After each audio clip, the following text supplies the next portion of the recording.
Hi students, welcome to PhD jobs and admission. This is Gauri.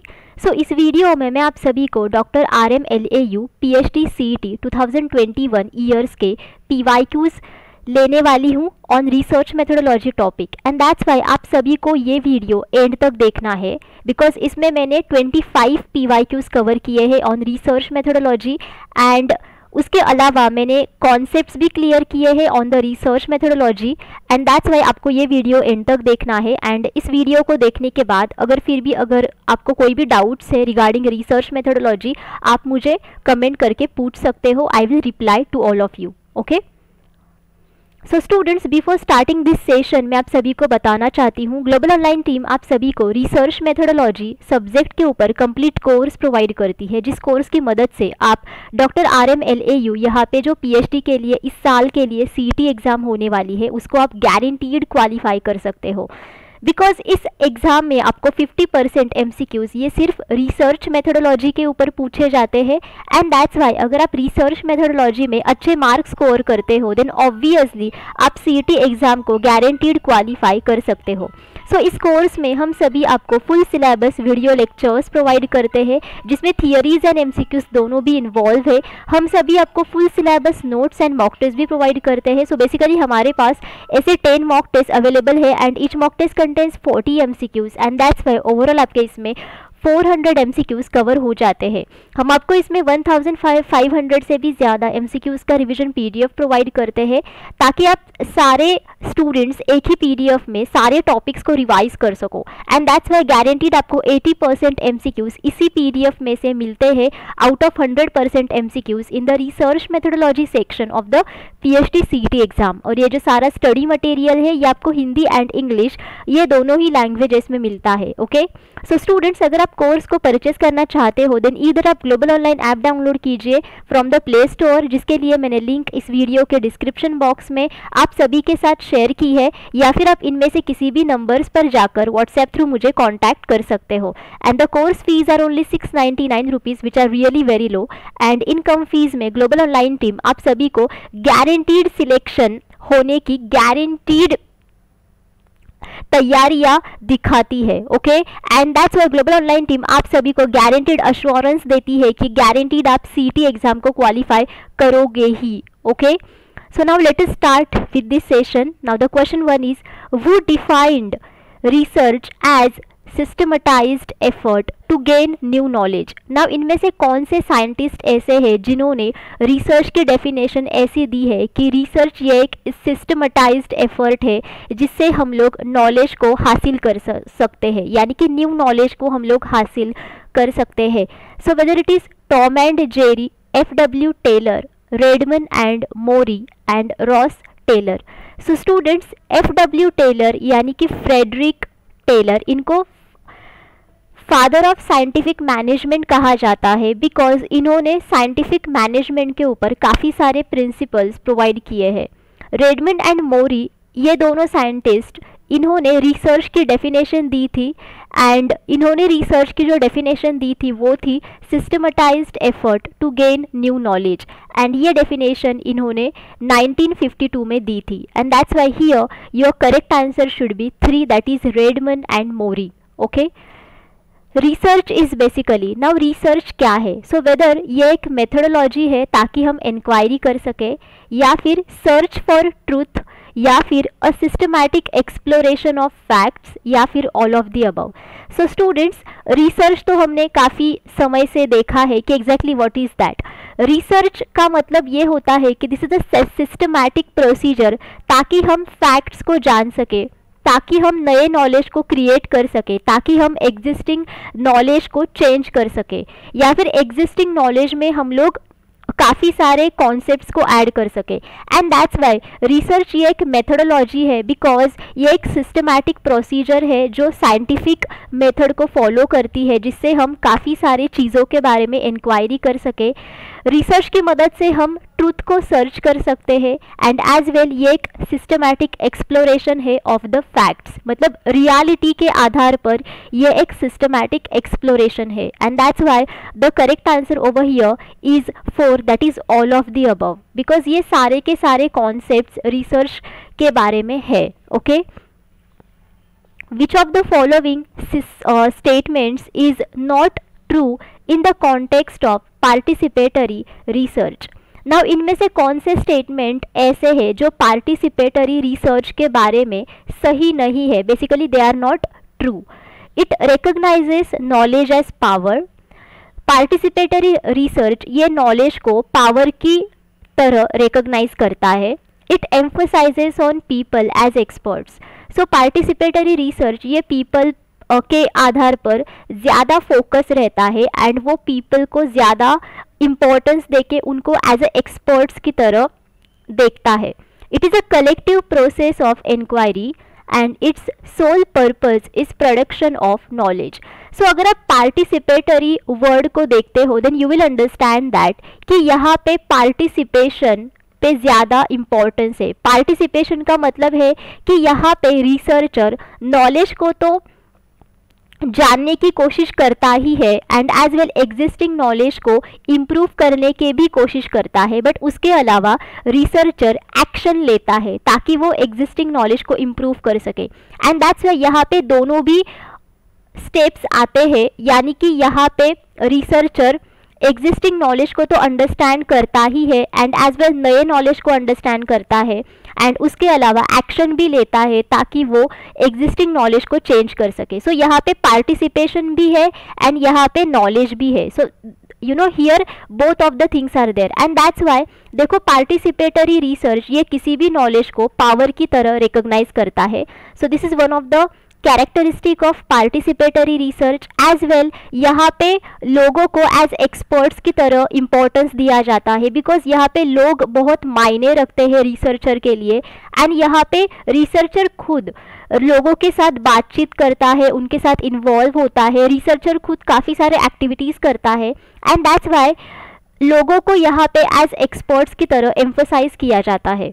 It's a collective process of inquiry. Collective process of inquiry का मतलब है कि यहाँ पे knowledge को अंडरस्टैंड भी किया जाता है एंड एज वेल रिसर्चर खुद काफ़ी सारे एक्टिविटीज़ में पार्टिसिपेट होता है, यहाँ पे एक्शन भी होती है and that's why overall it's a collective process of inquiry and that's why here your correct answer is 4 because participatory research का सिर्फ यही पर्पस है नहीं कि वो नॉलेज को प्रोड्यूस कर सके या फिर नॉलेज को या फिर उसका प्रोडक्शन कर सके. सो this is the incorrect over here and बाकी के सभी पार्टिसिपेटरी रिसर्च के कैरेक्टरिस्टिक्स है. Okay, which of the following is an initially mandatory requirement for pursuing research. Now इनमें से कौन सा ऑप्शन ऐसा है जो रिसर्च का एक मैंडेटरी रिक्वायरमेंट है और you can say initial mandatory requirement है एंड आफ्टर दैट ओनली आप रिसर्च को परस्यू कर सकते हो. So developing a research design, formulating a research question, deciding a research question, formulating a research question. So obviously your correct answer over here is 2 because research question को formulate करना ये किसी भी research की initially mandatory requirement होती है. because अगर आप research question को formulate नहीं करते हो then after that आप hypothesis को बना नहीं सकते हो and after that आप subsequent काफ़ी सारे research processes को नहीं कर सकते हो and that's why your correct answer is 2 that is formulating a research question. In qualitative research paradigm, which of the following features may be considered critical? So qualitative research paradigm में इनमें से कौन सा फीचर ऐसा है जो बहुत ही critical है, मतलब बहुत ही इम्पोर्टेंट है.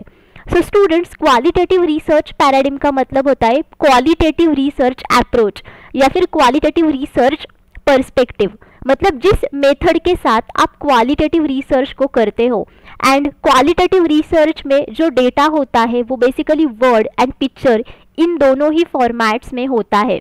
ओके, एंड दैट्स वाई यहाँ पे थियोरी को फॉर्मुलेट करने में ज़्यादा इम्पोर्टेंस दिया जाता है एंड यहाँ पे आप डेटा को स्टैटिस्टिकली एनालाइज नहीं करते हो एंड न्यूमेरिकल डेटा तो होता ही नहीं है. So let us see different options. Data collection with standardized research tools, sampling design with probability sample techniques, data collection with bottom up empirical evidence and data gathering to take place with top down systematic evidences. So data collection with standardized research tools, standardized research tools का मतलब होता है कि ऐसे research tools जिनसे आप data को collect कर सके। सो क्वालिटेटिव रिसर्च पैराडिम में स्टैंडर्डाइज्ड रिसर्च टूल्स को इस्तेमाल नहीं किया जाता है, बिकॉज क्वालिटेटिव रिसर्च पैराडिम में आप क्वालिटी को ज़्यादा इंपॉर्टेंस देते हो, एंड अगर क्वालिटेटिव डेटा होता है देन उसको आप ऑब्जर्वेशन मेथड से या फिर इंटरव्यू मेथड से कलेक्ट कर सकते हो। इसके लिए आपको स्टैंडर्डाइज्ड रिसर्च टूल्स की, जैसे कि सर्वे, जैसे कि क्वेश्चनएयर, इनकी आपको ज़रूरत नहीं पड़ती है। सो ये ऑप्शन एलिमिनेट हो गया। Sampling design with probability sample techniques, देखो प्रोबेबिलिटी सैम्पल टेक्निक्स ये मोस्टली क्वांटिटेटिव रिसर्च में इस्तेमाल किए जाते हैं, बिकॉज उसमें आप न्यूमेरिकल डेटा को कलेक्ट करते हो।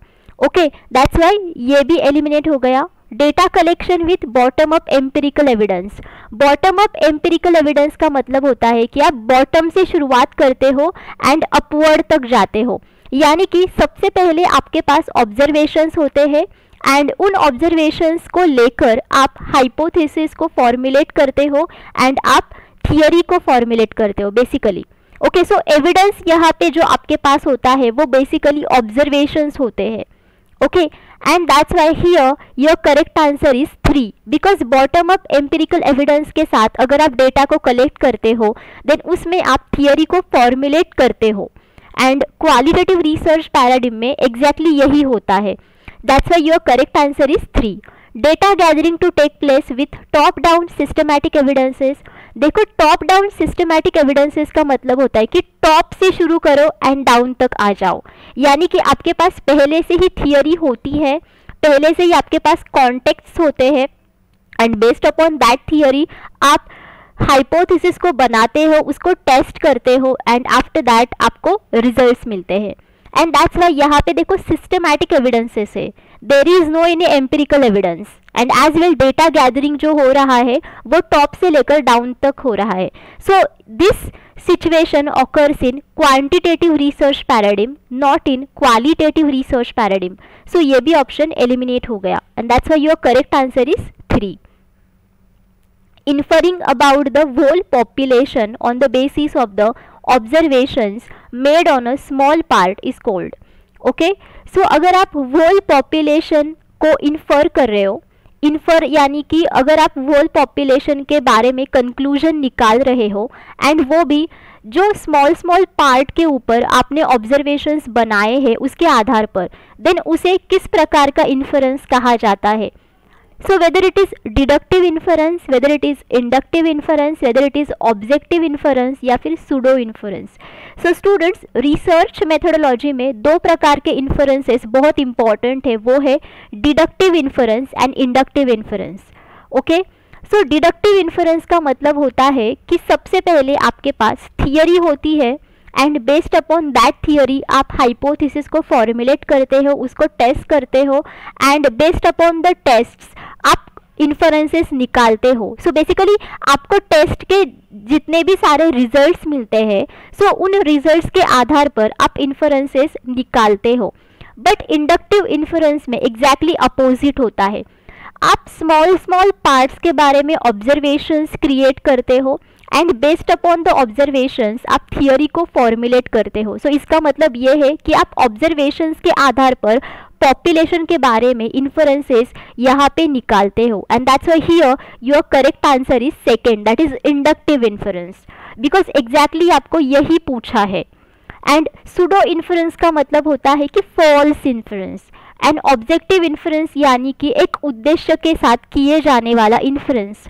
Okay, which is not the characteristic of research. Now इनमें से कौन सा ऑप्शन ऐसा है जो रिसर्च का कैरेक्टरिस्टिक नहीं है? So basic research, x post facto research, holistic perspective या फिर context sensitivity. So students, basic research and x post facto research ये दोनों भी रिसर्च के टाइप्स है जो कि हमने पहले भी देखा था। बेसिक रिसर्च यानी कि फंडामेंटल रिसर्च, जिसमें आप नए नॉलेज को क्रिएट करते हो, जिसमें काफ़ी सारी थियरीज को, लॉज को, प्रिंसिपल्स को फॉर्मुलेट किया जाता है। For example Newton's laws of motion, जिसमें न्यूटन ने लॉज ऑफ मोशन को फॉर्मुलेट किया था। एक्स पोस्ट फैक्टो रिसर्च में जो बीता हुआ इंसिडेंस था ओके उसके आधार पर रिसर्च किया जाता है एंड दैट्स वाई इसमें रिसर्चर के हाथ में वेरिएबल्स नहीं होते हैं एंड रिसर्चर इसमें वेरिएबल्स को कंट्रोल नहीं कर सकता है। ओके होलिस्टिक पर्सपेक्टिव का मतलब होता है कि इसमें आप थिंग्स को एज अ होल देखते हो, मतलब होल पर्सपेक्टिव आप देखते हो इसमें एंड दैट्स वाई इसे होलिस्टिक पर्सपेक्टिव कहा जाता है। एंड ये एग्जैक्टली रिडक्शनिज्म से अपोजिट है। रिडक्शनिज्म का मतलब होता है कि पूरे कॉन्सेप्ट को स्मॉल स्मॉल पार्ट्स में ब्रेक किया जाता है एंड ब्रेक करने के बाद उसको टेस्ट करके उसको अंडरस्टैंड किया जाता है। बट होलिस्टिक पर्सपेक्टिव में ऐसा नहीं किया जाता है, इसमें पूरे सिचुएशन को एज अ होल अंडरस्टैंड किया जाता है। बट रिसर्च में ऐसा नहीं किया जाता है। अगर आप क्वांटिटेटिव रिसर्च देखोगे देन उसमें आप पूरे रिसर्च प्रॉब्लम को एक छोटे से हाइपोथेसिस में कन्वर्ट करते हो एंड उस हाइपोथेसिस को आप टेस्ट करते हो। यानी कि आपने पूरे रिसर्च कॉन्सेप्ट को एक छोटे से हाइपोथेसिस में रिड्यूस किया है। Okay and that's why holistic perspective ये रिसर्च का कोई भी कैरेक्टरिस्टिक नहीं है। सो ये ऑप्शन यहाँ पे आपका सही आंसर होगा।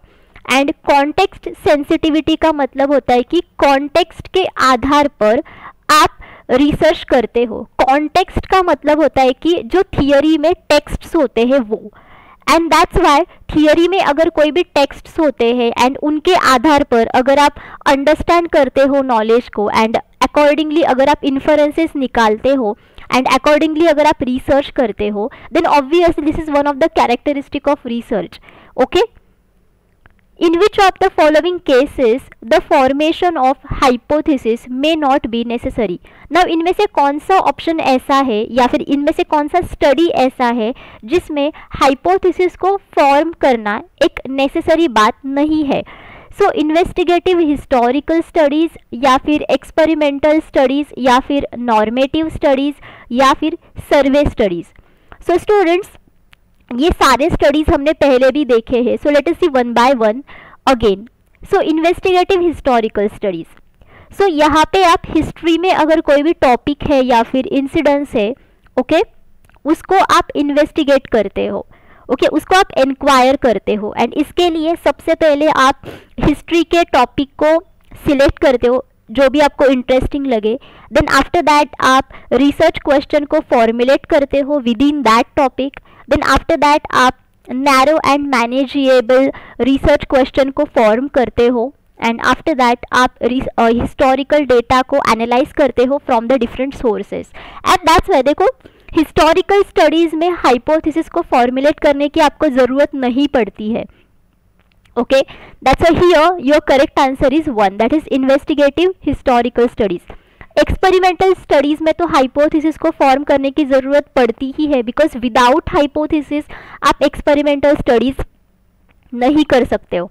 बिकॉज एक्सपेरिमेंटल स्टडीज में जो हाइपोथेसिस आपने क्रिएट किया है उसको टेस्ट भी किया जाता है okay in the laboratory okay और in the artificial environment.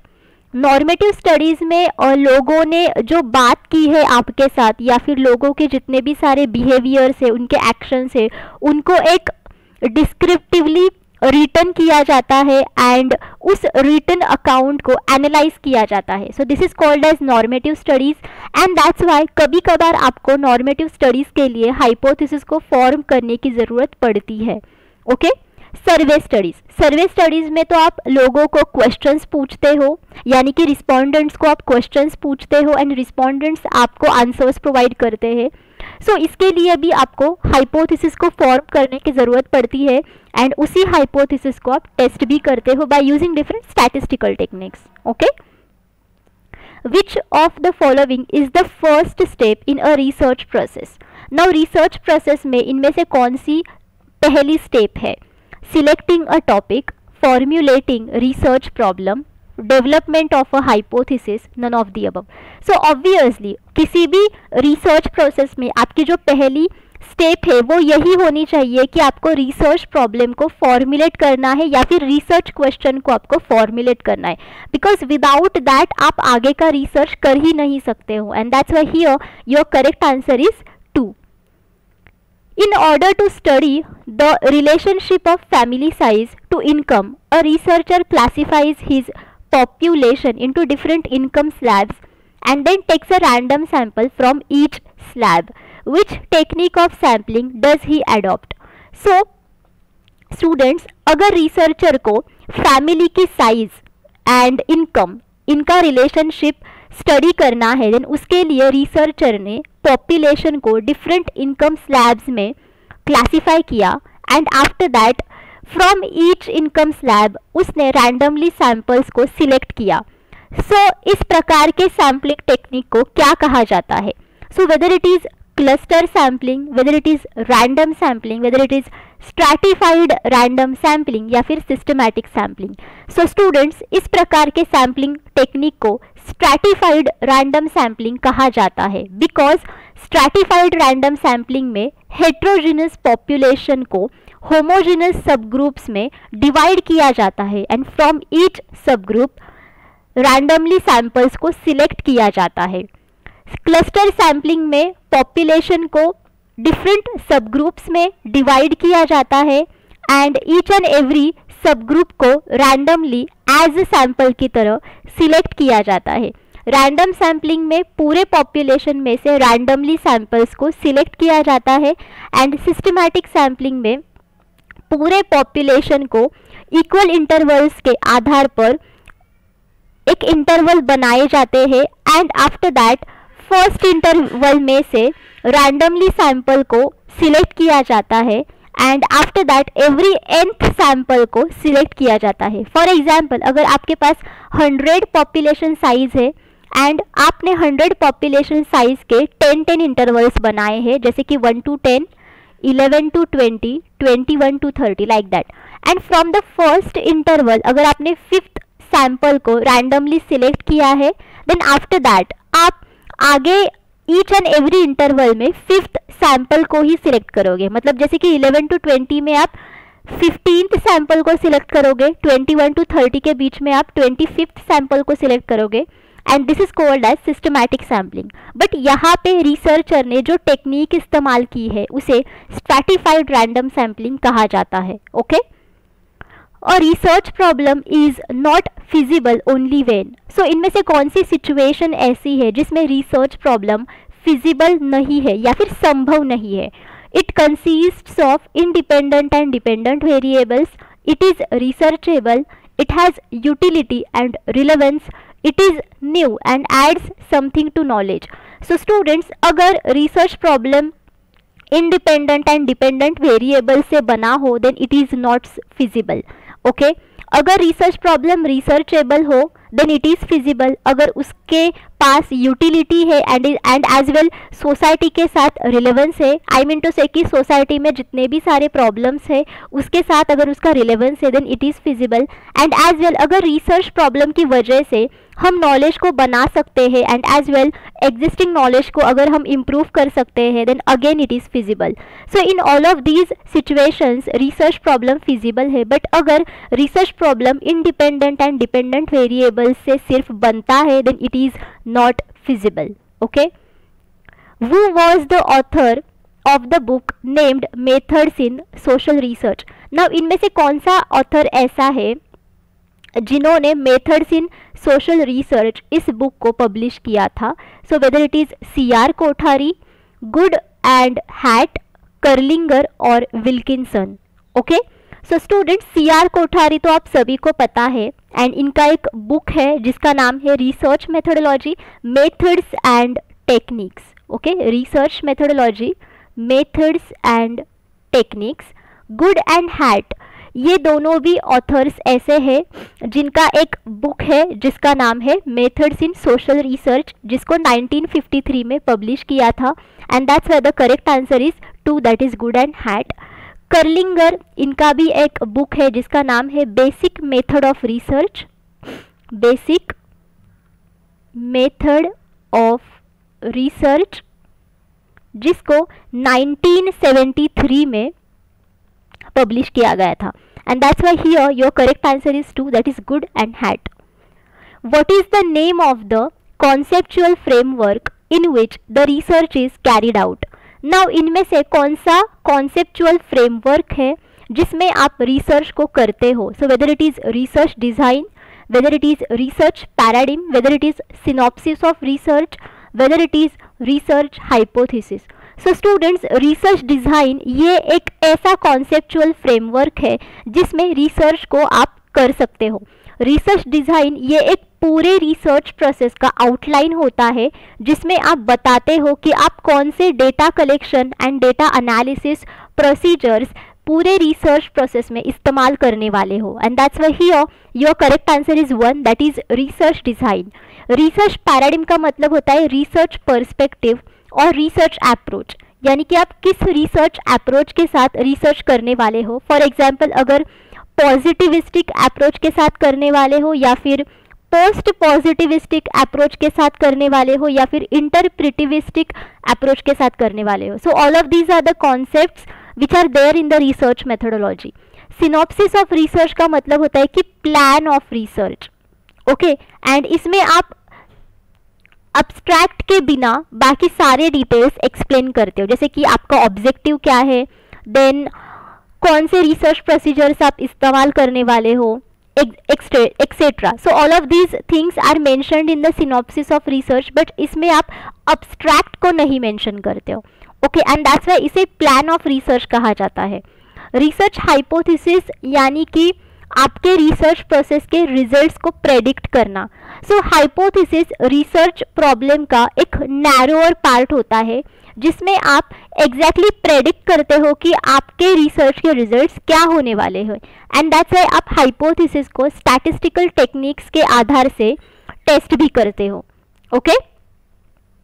Which one among the following statements is true in the context of the testing of hypothesis? Now इनमें से कौन सा स्टेटमेंट ऐसा है जो हाइपोथेसिस को टेस्टिंग करने के लिए सही है, और हाइपोथेसिस को टेस्टिंग करने के कॉन्सेप्ट के लिए इनमें से कौन सा स्टेटमेंट सही है? It is only the alternative hypothesis that can be tested. It is only the null hypothesis that can be tested. Both the alternative and the null hypothesis can be tested. Both the alternative and the null hypothesis can be tested. So students, किसी भी research process में सिर्फ एक ही hypothesis को test किया जाता है, which is called as null hypothesis. Because null hypothesis predict करता है कि आपके रिसर्च में जितने भी सारे वेरिएबल्स है उनके बीच में कोई भी रिलेशनशिप नहीं है। सो ये बेसिकली नल हाइपोथेसिस प्रेडिक्ट करता है, and that's why null hypothesis के अगेंस्ट आप एविडेंसेस इकट्ठा करके उसको आप टेस्ट करते हो।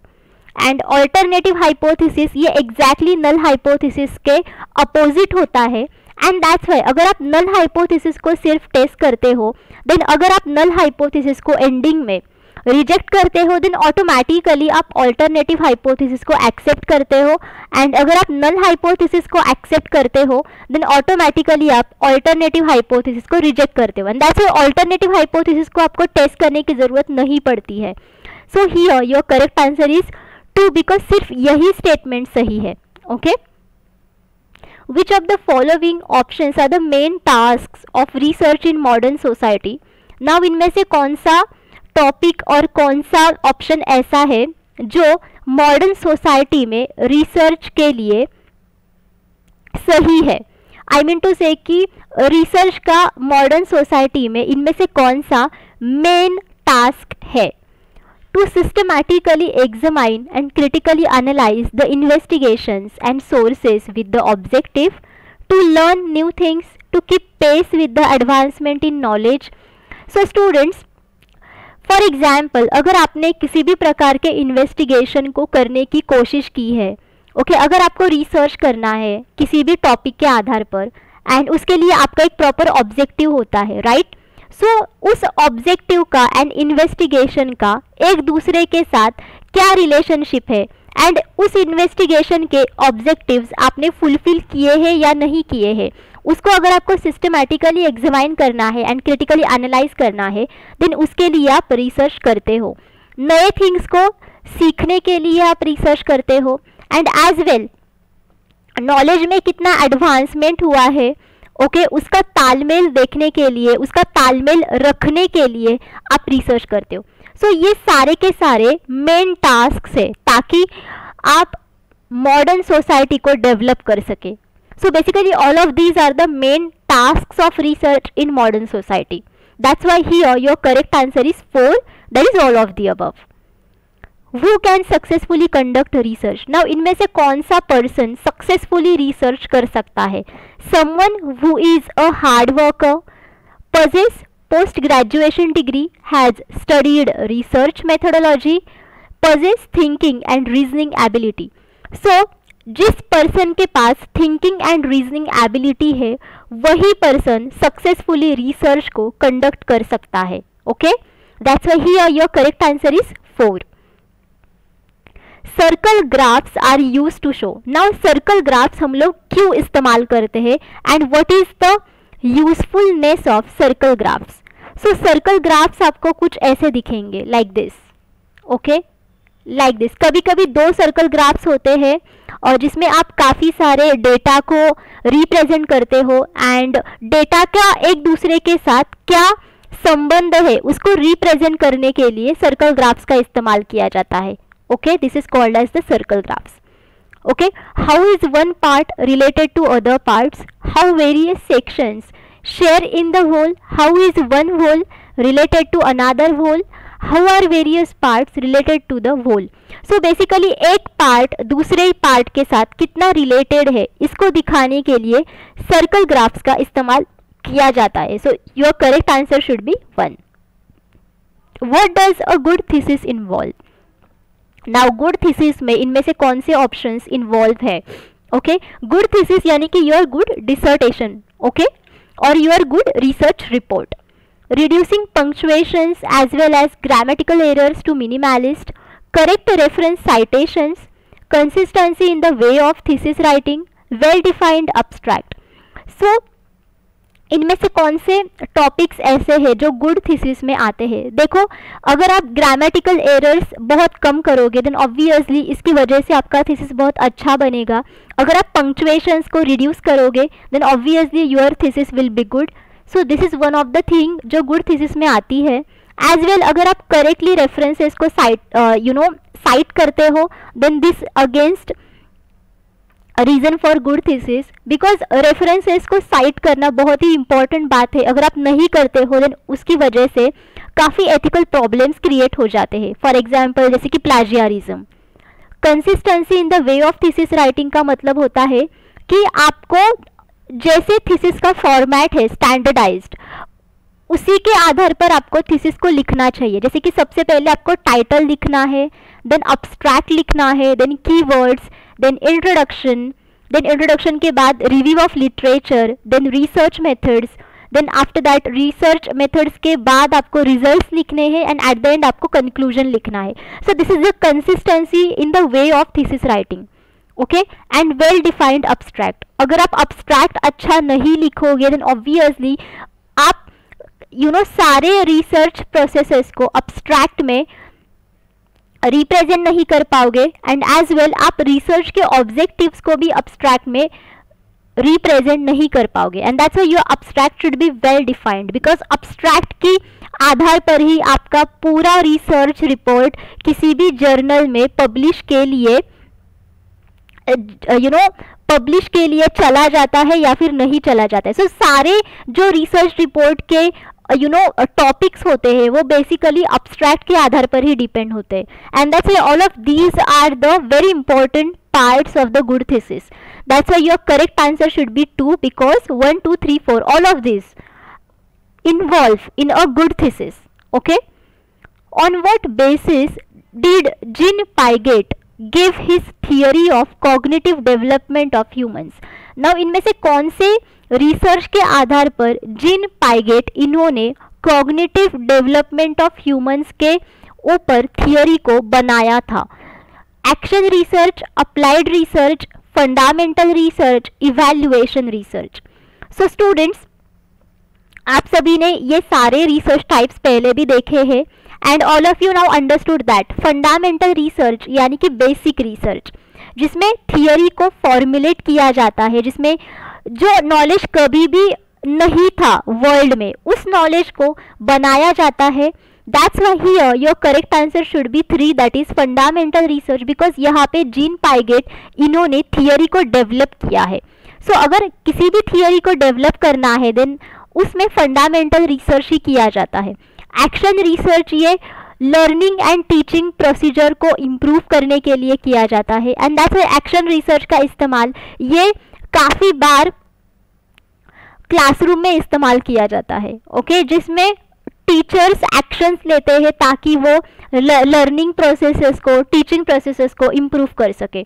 अप्लाइड रिसर्च ये एक्शन रिसर्च का ही सब टाइप है, बट इसमें लॉज को एक्शन में क्या किया जाता है, लगाया जाता है। सो बेसिकली लॉज का इस्तेमाल आप एक्शन के लिए करते हो, ओके। एंड इवैल्यूएशन रिसर्च में इफेक्ट्स को इवैल्यूएट किया जाता है, and as well effects and causes के बीच में अगर कोई भी रिलेशनशिप है देन उन कॉजेस की वजह से ये इफेक्ट्स कितनी बार हुआ है या फिर कितना इम्पैक्ट है कॉजेस का ऑन द डिफरेंट इफेक्ट्स, ये आप इवैल्यूएशन रिसर्च से स्टडी कर सकते हो। एंड जीन पाइगेट ने जो थियरी दी थी ऑफ कॉग्निटिव डेवलपमेंट, बेसिकली ये एक कॉम्प्रिहेंसिव थियरी है जिसमें आप ह्यूमन इंटेलिजेंस कैसे डेवलप हुआ था, उसका नेचर क्या है, बेसिकली इसको लेकर इसमें काफ़ी सारे स्टडीज है, okay. That's why here your correct answer is 3, that is fundamental research. What are those conditions where a research problem is not viable? Now इनमें से कौन सी कंडीशन ऐसी है जिसमें research problem is not viable या फिर research problem is not feasible? It is new and adds something to knowledge. It can be research. It has utility and relevance. It contains dependent and independent variables. देखो ये question इसी video में हमने पहले भी देखा था। देखो एक ही क्वेश्चन पेपर में एक क्वेश्चन 2 बार आया है। And now all of you understood that the correct answer over here is 4, because अगर research problem में सिर्फ dependent and independent variables हो then it is not viable, right? And बाकी के सारे situations में research problem is viable. Which one among the following phrases does not correspond to the meaning of research as a process? Now इनमें से कौन सी phrase ऐसी है जो हमें रिप्रेजेंट नहीं करती है कि रिसर्च ये एक प्रोसेस है, okay. So systematic activity, objective observation, trial and error, problem solving. So if you see all of this phrases, that systematic activity ये एक ऐसी फ्रेज है जिसका मतलब है कि आप यहाँ पे सिस्टमैटिकली एक एक्टिविटी कर रहे हो, यानी कि आप सिस्टमैटिकली प्रोसेस कर रहे हो जिसमें काफ़ी सारे स्टेप्स है, एंड दैट्स वाई ये एक प्रोसेस है। एंड सिस्टमैटिक एक्टिविटी ये एक ऐसी फ्रेज है जो आपको रिप्रेजेंट करती है कि रिसर्च ये एक प्रोसेस है, ओके। सो ये ऑप्शन एलिमिनेट हो गया। ऑब्जेक्टिव ऑब्जर्वेशन ये एक सिर्फ एक्टिविटी है, ओके, जिसमें आप सिर्फ ऑब्जेक्टिवली ऑब्जर्व कर रहे हो, यहाँ पे कोई भी प्रोसेस नहीं है, यहाँ पे कोई भी स्टेप्स नहीं है, ओके। सो ये आपका सही आंसर होगा। ट्रायल एंड एरर में आप काफ़ी सारे ट्रायल्स एंड एरर्स के साथ काफ़ी सारे स्टेप्स करते हो, आप एक्टिविटीज़ करते हो, प्रोसेसेस करते हो, so this is eliminated. And problem solving is the whole process जिसमें काफ़ी सारे साइंटिफिक मेथड्स का इस्तेमाल करके रिसर्च को किया जाता है, सो ये भी एलिमिनेट हो गया। And that's why your correct answer over here is 2, that is objective observation. Who is referred to as the father of research on teaching? Now इनमें से कौन से साइंटिस्ट ऐसे हैं जो रिसर्च में टीचिंग के बारे में फादर है, मतलब the father of research on teaching है? N L Gage, David Berliner, Egon Brunswik, Donald Campbell. So students, N L Gage ये अमेरिकन एजुकेशनल साइकोलॉजिस्ट है, एंड इनका बहुत ही सिग्निफिकेंट कंट्रीब्यूशन था on the scientific understanding of research. And इनका एक book भी था जिसका नाम है रिसर्च ऑन टीचिंग, जिसको 1963 में पब्लिश किया गया था, and that's why N L Gage is the father of research on teaching, okay, father of research on teaching. Now David Berliner ये एक एजुकेशनल साइकोलॉजिस्ट है, ये भी Egon Brunswik, again he is the psychologist जिन्होंने बहुत ही बड़ा कंट्रीब्यूशन दिया था on the functionalism and history of psychology के आधार पर. Okay, a college wants to give training in use of statistical package for social sciences to researchers. For this the college should organise. So college को training देना है researcher को कि वो statistical package for social sciences को कैसे use कर सके इसके आधार पर. सो उसके लिए कॉलेज इनमें से कौन सा कॉन्सेप्ट ऑर्गेनाइज करेगा. So whether he will organise lecture या फिर सेमिनार या फिर वर्कशॉप या फिर conference. So students, statistical package for social sciences ये एक सॉफ्टवेयर है and basically this is the data analysis software जिसमें हाइपोथेसिस को टेस्ट किया जाता है एंड इसमें काफ़ी सारे स्टैटिस्टिकल मेथड्स भी है. एंड SPSS को IBM ने प्रोड्यूस किया था एंड IBM ने बाद में इसको डेवलप भी किया था.